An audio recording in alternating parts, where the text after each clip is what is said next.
Elden Ring Shadow of the Erdtree drops on June 21st for Xbox One, Xbox Series, PS4, 5, and PC. Some are waiting with bated breath, while others are scrambling to get ready. Whether you're a brand new player jumping in for the first time or an experienced player returning to the game, there's plenty of ways to prepare for the expansion. They won't make your journey into the land of Shadow completely deathless, but should provide a fighting chance. A normal playthrough.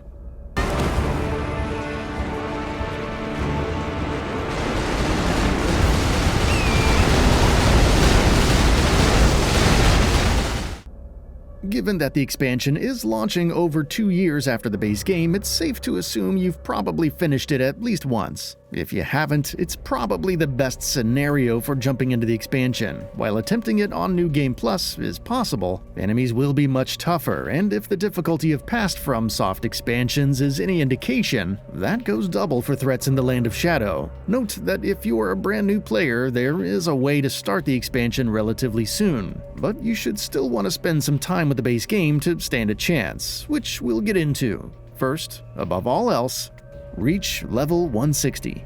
Get your levels up. Previewers struggled with pre-made level 150 builds. Even if your build is better, or you're confident in your skills, it doesn't hurt to be at least level 160 before attempting the expansion. If anything, going even higher might be for the best, but regardless, level 160 is ideal to get your foot in the door. Max out weapons and spirit ashes.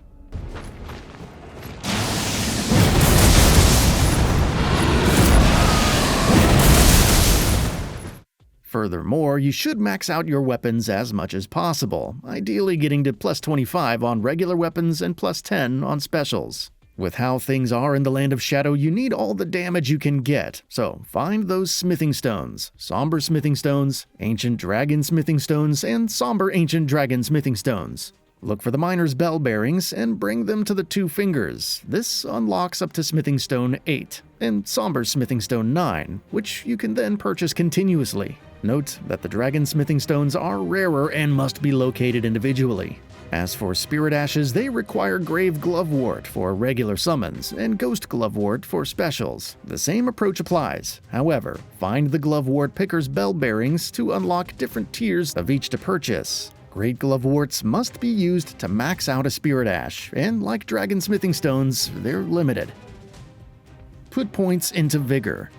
Having enough in a stat to use the right weapons, sorceries, and incantations is challenging, don't get me wrong, but ensure you have enough points in vigor. From level 1 to 40, you gain the most amount of max HP with each level, and while it slows slightly from 41 to 60 before outright plummeting post-level 61, that extra health will keep you alive. It also governs fire resistance, and who else should deal that kind of damage but Mesmer the Impaler, the poster boss for the expansion. Accessing the DLC. So how exactly do you access Shadow of the Erdtree? First, pick a Shardbearer and get your first great rune. Head to the Round Table Hold and speak to Enia. When you get enough levels and upgrade your weapon enough, head to the Redmane Castle in Caelid to battle Radon. Ideally start Ranni's questline since it removes most enemies from the castle, speeding up the process. After defeating Radon, it's time to go to Mog. Remember when you first entered Limgrave and met the White Mask Vare, who called you maidenless? Assuming you didn't attack him, go to the Rose Church in Liurnia and talk to him, if he's not still in Limgrave. Tell him you don't trust the Two Fingers and then undertake his quest, which involves invading 3 other players. You don't need to win these fights, but if it's too annoying, go to the Rithblood Ruins and summon and defeat Magnus the Beastclaw. Meet with Var again, get anointed, and then get some blood from the deceased maiden in the area where you first started the game. Alternatively, kill Hyetta outside the Church of Irith in Liurnia, though you may need to look up other locations if she's not there. Once you soak the Lord of Blood's favor, go back to Var again to get the Pure Blood Knight's Medal. Use this, and you're near Mogwyn Palace, where you can fight Mog, Lord of Blood. Beware, however, this fight is supposed to be tackled much later in the game, so plan accordingly. Rune farming spots. It's always good to have a rune farming spot. Lens, Rise, and Dragon Barrow has a giant ball to dodge, and Cheese continuously to gain 2,000 runes every 15 to 20 seconds. Start with this to gain an early advantage. Once you access Mogwen Palace, you can kill the Albinaurics near the Palace Approach Ledge Roadside of Grace to get 40,000 runes in several minutes. Alternatively, look for a bird to shoot from the same spot for roughly 13,000 runes per minute. Runes are necessary to level up new weapons, power level for an advantage, and purchase items from vendors, so you can never have enough. Stock up on materials. Even if you already maxed out a weapon and spirit ashes, it doesn't hurt to stock up on smithing stones and gloveworts. Shadow of the Erdtree adds about 100 new weapons and several new spirit summons, so you want those resources ready. Whether it's Melody and the stance moves, the backhand blade and its transformation into dual blades, or even Andreas, Black Knight Commander, one of the new summons. Being able to max them out quickly is ideal. Remember, there's no way to roll back upgrades on weapons, so spend those resources wisely. Golden Seeds and Sacred Tears. Get all of the golden seeds and golden tears, or at least as many as possible before attempting to fight Mog. Golden seeds grant more uses to your Crimson and Cerulean Tears flasks, while Sacred Tears increase the amount of HP and FP restored by each use. It doesn't matter if your dodging gives Agent Smith a conniption, or you don't rely on magic. Better to have them on hand than not. Best weapons.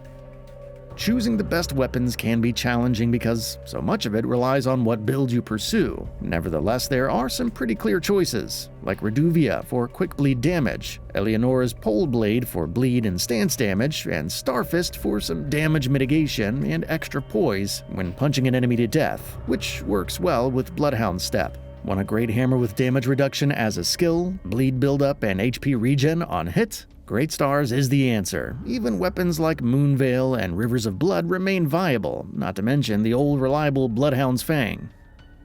Recommended Talismans and Spirit Ashes. While very specific talismans are required for some builds, some are just straight up good for general purposes. The Great Jar's Arsenal for increased equip load is good since it means wearing heavier armor without affecting your dodge rolls, while the Crimson Amber Medallion will raise your max health. Erdtree's Favor increases max HP, equip load, and stamina, while the Dragon Crest Great Shield Talisman grants a 20% reduction to physical damage. While the Great Shield Soldiers have good defense and can stagger enemies. The Mimic tier may be a shadow of its former self, or yourself, but it's still a solid option if you've invested resources already. Recommended consumables. Boiled crabs are easy to obtain. Just befriend Blackguard Big Bogart and have him move to the capital outskirts. They provide a whopping 20% physical damage for 60 seconds, stack up to 99, and cost only 600 runes apiece. Rune arcs are also a must for great runes, and you can also purchase various boluses to cure status effects. Make sure to keep some gold-picked Foul Foot handy to boost the amount of runes gained by 30% for a few minutes.